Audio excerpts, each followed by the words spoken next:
सहर्ष प्रणाम है मेरी माता सज्जनों, आप सबके श्री चरणों में असंख्य बार चरण वंदना स्वीकार कीजिएगा। शरणागति पर दो शब्द कहने से पहले कुछ एक निवेदन है आप सबकी सेवा में। सर्वप्रथम अगले रविवार अर्थात 1 अप्रैल से साप्ताहिक रविवार सत्संग का समय 9 से 10:30 बजे तक हो जाएगा। कृपया औरों को भी बता दीजिएगा। अगले रविवार को समय 9 से 10:30 बजे तक, अभी 9:30 से 11 बजे तक था। अगले रविवार से 9 से 10:30 बजे तक। उसी दिन देवी सत्यनारायण भी है। मैं यहाँ हूँगा नहीं। आज ही आप सबको उस मांगलिक दिवस पर हार्दिक बधाई देता हूँ। शुभकामनाएं स्वीकार कीजिए, मंगल कामनाएं भी स्वीकार कीजिए। हरिद्वार में हूँगा उस दिन। हरिद्वार में भी उन्होंने सुबह सत्संग रखा है, उसके बाद दीक्षा भी रखी है। परसों से विक्रमी संवत 2069 का शुभारंभ हो चुका हुआ है। नवरात्रि का शुभारंभ भी, आजकल नवरात्रि चल रहे हैं। इस पुण्य पर्व पर भी साधक आप सबको बहुत बहुत बधाई देता हूँ।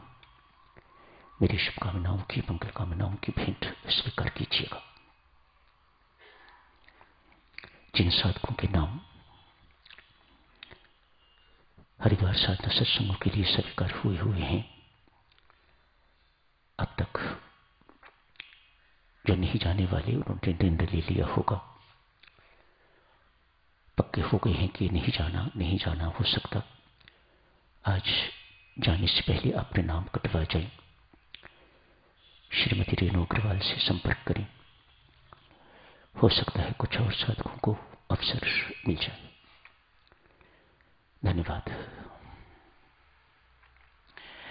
अमृतवाणी बांटने वालों से निवेदन है साधक, यदि वे देखें कोई दृष्टिहीन साधक पधारे हैं तो उन्हें ब्रेल के अंदर अमृतवाणियां हैं, उन्हें वे दे दिया करिएगा। यदि वे दृष्टिहीन साधक वे अमृतवाणी अपने साथ ले जाना चाहें तो ले जा सकते हैं, ताकि आगे से अपने साथ लेते आया करें। धन्यवाद। चर्चा चल रही है साधक, सब धर्मों का त्याग करके पार्थ तो एक मेरी शरण में आ जा, मैं तुझे सब पापों से मुक्त कर दूंगा। शोक न कर, तुझे दुखी होने की आवश्यकता नहीं। भगवान श्री स्वयं कह रहे हैं पार्थ से, कितने भेद की प्रिय जो ठहरा, अपना जो ठहरा, अतएव बहुत गुप्ततम बात उसे कह रहे हैं। अंत में जाके 18वें अध्याय का सोचिएगा, 66वां श्लोक, कितना श्लोक नंबर, अंत में जाके कहा पार्थ तो मेरी शरण में आ जा, सब धर्मों का त्याग करके। उसी के अंतर्गत साधक शरणागति की चर्चा चल रही है। कठिन काम है। आज आलोक जी ने भजन गाया, उसकी करनी देखो और मुख न खोलो, चुप रहो। बहुत कठिन बात है, पर है तो शरणागति यही शरणागति है। जो इस तक पहुंच गया वह भक्ति की पराकाष्ठा तक पहुंच गया। भक्ति की पराकाष्ठा है शरणागति। आदमी चुप रहना सीख जाए, आगे से मुख खोलना, बिल्कुल मुख बंद, मुख नहीं खोलना, इसी को शरणागति कहा जाता है। उसकी करनी देखते जाओ, भुगतते जाओ, उसकी करनी देखते जाओ, भुगतते जाओ, यही शरणागति है। जहां आप अपने धर्म का पालन करने लगोगे साधक जन, ये मार खाओगे। गुण अभिमानी दानवीर कर्म की चर्चा शुरू हुई थी, उसी के अंतर्गत दिव्य सज्जन सेवक की बात भी आई थी। थोड़ी उसी चर्चा को और आगे थोड़ा बढ़ा के फिर दानवीर कर्म की बात करेंगे। ये संसार सेवा स्थली है। वास्तव में देखा जाए साधक, लोग तो बड़ी बड़ी बातें करते हैं, हम बड़ी बड़ी बातें सुनते भी हैं, आदि भी हो गए हुए हैं। लेकिन मेरे जैसा एक तुच्छ बुद्धि का व्यक्ति अनपढ़ व्यक्ति इतना ही जान पाया है, ये जीवन सिर्फ परमात्मा की भक्ति करने के लिए और परमात्मा के इस साकार रूप संसार की सेवा करने के लिए मिला हुआ है। A combination of both. भक्ति तो भगवान की ही होगी, संसार की नहीं हो सकती। बेशक परमात्मा का साकार रूप है संसार, अब सब परमात्मा के रूप बैठे हो, इसमें कोई संदेह नहीं है, लेकिन भक्ति तो परमात्मा की होगी, इनकी तो सेवा ही हो सकेगी। तो ही काम हो गए। सेवा करके व्यक्ति, संत महात्मा कहते हैं सेवा करो निष्काम भाव से करो, कुछ मांगने की जरूरत नहीं। अरे झाड़ू लगाओगे तो सफाई अपने आप होगी, मांगने की क्या जरूरत है कि सफाई हो। झाड़ू लगाओगे तो अपने आप सफाई होकर रहेगी, फिर मांगते क्यों हो। गंदी नाली है उसे साफ करोगे, गंदगी अपने आप खत्म होगी। कपड़ा धोवोगे, अपने आप साबुन लगाया, अपने आप पानी लगाया, आपने उसकी सफाई होगी, गंदगी निकलेगी, मैल निकलेगी, मांगने की क्या जरूरत है। साधारण शब्द में देवी, इसे ही निष्कामता कहा जाता है। न सकाम भक्ति न सकाम सेवा, इन दोनों को काटा मारिए, भूल जाइएगा। एक सेवक होना, हम सब सेवक ही बैठे हुए हैं परमात्मा के साकार रूप के। इसलिए संत महात्माओं ने सोच विचार के कहा, यह संसार सेवा स्थली है, यहां सब अपने अपने कर्मों का ऋण चुकाने के लिए आया हुआ है। व्यक्ति सबकी सेवा करे, निष्काम भाव से करे, कुछ मांगने की जरूरत नहीं है। भक्ति भी निष्काम किस लिए करते हो? अरे भाई मेरा कर्तव्य है, परमात्मा की प्रसन्नता के लिए। क्या चाहिए? भक्ति चाहिए और कुछ नहीं चाहिए। सेवा करके क्या चाहिए? परमात्मा का प्यार चाहिए और क्या चाहिए? और कुछ नहीं चाहिए। मैं संसार को रिझाने के लिए उनकी सेवा नहीं करता, परमात्मा को रिझाने के लिए सेवा करता हूं। ये एक सेवक के भाव होने चाहिए, ये निष्कामता है। आपने जो कुछ किया वृथा नहीं जाएगा, सब उससे कई गुना होके तो आपके पास लौटेगा। विश्वास रखो, ये सत्य है, परम सत्य है। कोरे कागज पर लिखवा लीजिएगा, आपके पास पहुंचेगा। इस युग में पहुंचे, अगले युग में पहुंचे, इस जन्म में पहुंचे, अगले जन्म में पहुंचे, इस देश में पहुंचे, विदेश में पहुंचे, आप कहीं भी होंगे वह पहुंच के रहेगा आपके पास। बिल्कुल इसके विपरीत सोचने की जरूरत नहीं, ये परम सत्य है। एक रेलगाड़ी में एक स्टेशन पर एक दृष्टिहीन व्यक्ति चढ़ा, सूरदास कहते हैं उन्हें। एक सूरदास चढ़ा है, गाड़ी चल पड़ी, भजन गाता है। भजन गाना शुरू किया, उस सारे कोच में घूम के भजन पूरा कर लिया और उसके बाद वह मांगना शुरू करता है। हाथ में दोनों हाथ है, से एक हाथ में दंड है, दूसरे दोनों हाथ ऐसे करके तो मांगता है। लोअर बर्थ पर दो चार लोग बैठे थे, उनमें से एक ने 1 रुपया उसके हाथ में दे दिया। ऊपर वाली बर्थ में जो बैठी हुई थी सज्जन, उसने भी कहा भाई मेरे पैसे भी ये दे दो। नीचे वाले को पकड़ा दिए, उसने वो पैसे भी उस सूरदास के हाथ में दे दिए। तेरा भला हो, सूरदास कहते हैं तेरा भला हो, आशीर्वाद दी। वो नीचे वाला कहता है भाई ये पैसे मैंने नहीं दिए, आप आशीर्वाद मुझे दे रहे हो, पैसे तो ऊपर वाले ने दिए हैं जो ऊपर बर्थ पर है। सूरदास बहुत सुंदर उत्तर देता है, कहता है मैं अंधा हूं, आशीर्वाद अंधा नहीं है, वह उसी के पास पहुंचेगा जिसने पैसे दिए हैं। ये जो पुण्य आप करते हो, सेवा करके कुछ भी करके जो आपको पुण्य प्राप्त होता है वह आप ही को मिलेगा। साधक जनों, आप कहीं भी हो, इस जन्म में मिले, अगले जन्म में मिले, इस युग में मिले, अगले युग में मिले, वह आपका ही है, आपका ही रहेगा। यह परमात्मा का विधान है। सेवा करो, भक्ति करो, निष्काम भाव से करो। सेवा करके प्रशंसा मांग के भूसा न मांगो। प्रशंसा भूखा है, भूसा है, यशमान भूसा है। असली चीज को छोड़ के आदमी भूसा मांगता है, ये शोभनीय नहीं है।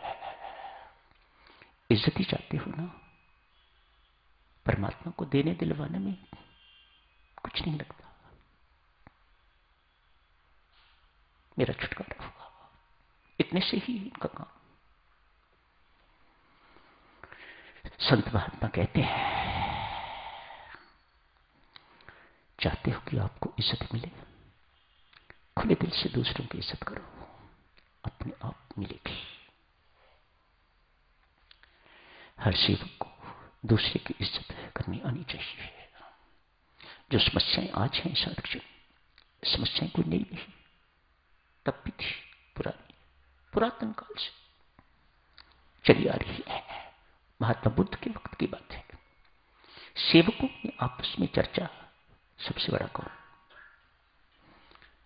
गुरु के लिए सबसे दुर्भाग्यपूर्ण दिवस वह है जब वह अपने शिष्यों में देखता है, अपने सेवकों में देखता है, यह प्रश्न उठ रहा है, सबसे बड़ा कौन?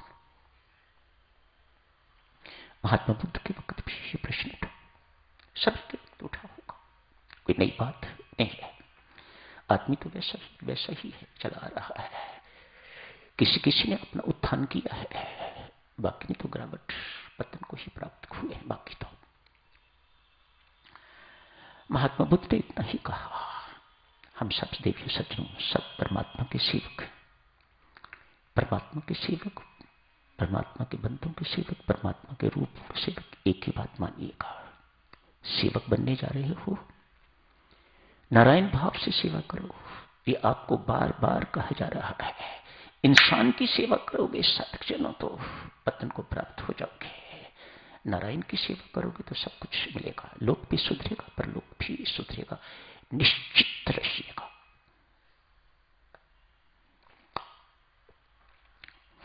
महात्मा बुद्ध ने कहा, जो शेष सेवक हैं, ये जितने भी सेवक हैं आपके अतिरिक्त, जो इन सबका सेवक है सबसे बड़ा। ऐसी भावना हमारे अंदर होनी चाहिए। सेवक के अंदर सेवा करते हुए ये भावना होनी चाहिए, मैं तो सबका सेवक हूं, मैं तो सबका नौकर हूं। चाहिए क्या? परमात्मा का प्यार चाहिए। भक्ति मांग रहा है, परमात्मा का प्यार अर्थात भक्ति, और कुछ नहीं चाहिए। तो साधक, दानवीर कर्ण की चर्चा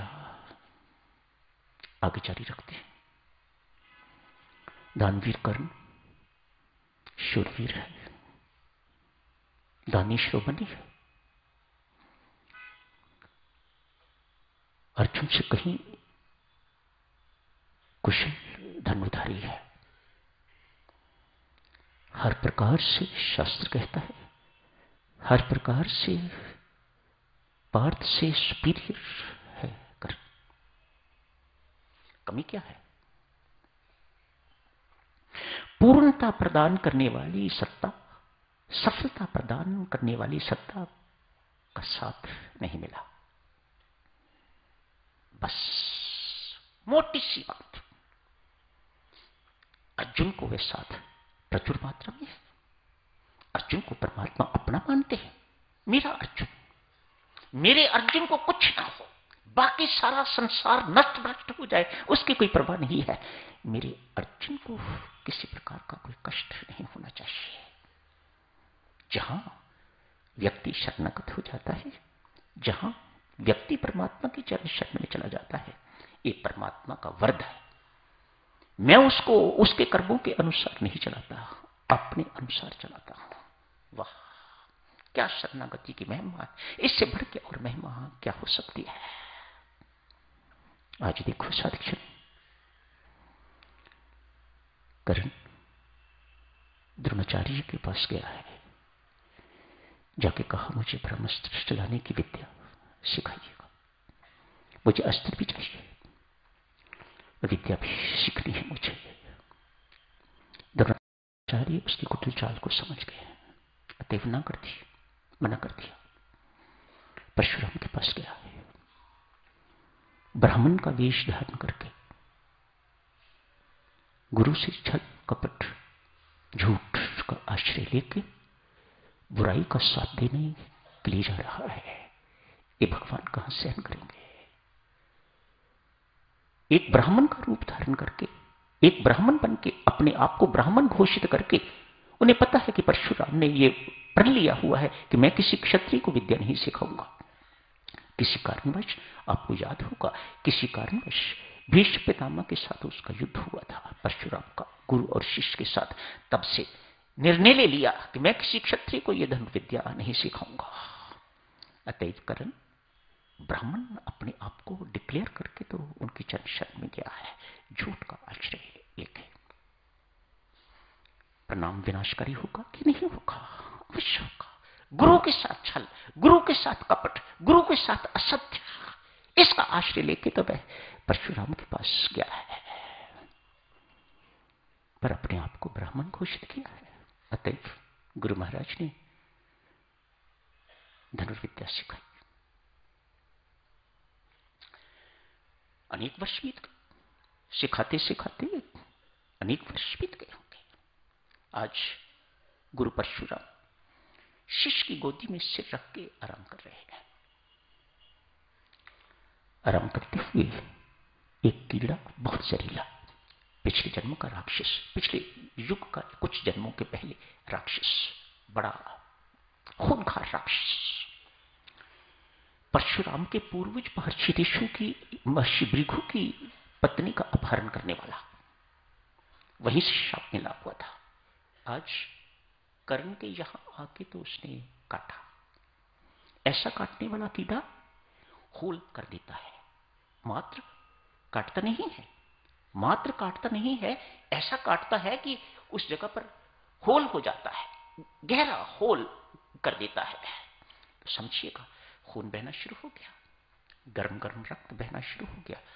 गुरु महाराज के चेहरे पर गर्म गर्म रक्त, हिलना नहीं है, हिलूंगा तो गुरु महाराज को डिस्टर्बेंस होगी, अतएव हिलना नहीं था।